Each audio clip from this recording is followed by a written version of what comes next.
10 محرم نا جمعے والے دن تھی، تو امام حسین کربلا میں باہر نکلے تو آپ نے فرمایا تمام حجت کر دوں، کوئی یہ نہ سمجھے کہ مجھے تو پتہ ہی نہیں چلا، غلطی سے تیر لگ گیا امام حسین کو۔ آپ نے فرمایا مجھے بتاؤ تو صحیح مجھے کیوں شہید کر رہے ہو؟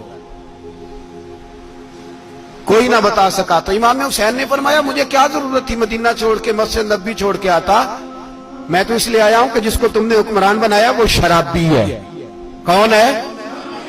وہ رنڈیوں کا ناچ دیکھتا ہے، مجرے دیکھتا ہے، مجرے، وہ اللہ کے حلال کو حرام اور حرام کو حلال کہتا ہے، لہذا مسلمانوں کا حکمران بننے کے قابل ہے یہ امام۔ اور یہ میں آپ کو ایک نہیں، میں 20 تاریخوں میں دکھاؤں گا کہ یہی خطبہ امام حسین کا، کہ تم نے اللہ کے حلال کو حرام، حرام کو حلال کہا، شراب، زنا، جوا، بدکاری عام کر دی، لہذا یزید مسلمانوں کا حکمران بننے کا اہل ہے۔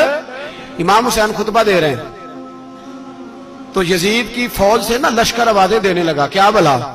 کہنے لگے حسین جلدی کرو، یا بیعت کرو یا جنگ کرو، دیر نہ کرو، ہمارا جمعہ لیٹ ہو رہا ہے۔ بلے ہو نمازیو،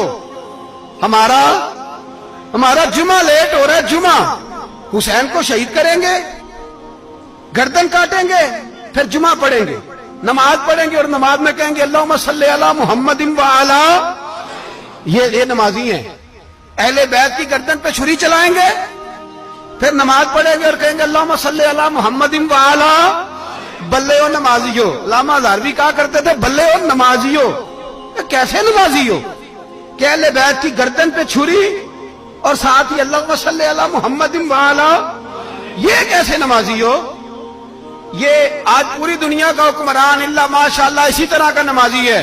وہ کہتا میری فوٹو دیکھی نہیں، میں نے عید پڑھی ہے مسجد میں، دیکھا نہیں فوٹو لگی ہوئی تھی، میں نے بھی عید پڑھی ہے، جمعہ پڑھا نہیں میں نے، میرا بھی ابا فوت ہو جائے تو جنازہ پڑھتا ہوں، مولوی مجھے مسلمان کیوں نہیں مانتا؟ میں نے کہا یزید کو کیوں نہیں امام حسین نے مسلمان مانا؟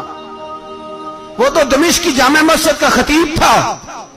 امام حسین نے سبق دیا ہے، سبق کہ زانی شرابی کو حکمران بنایا جا سکتا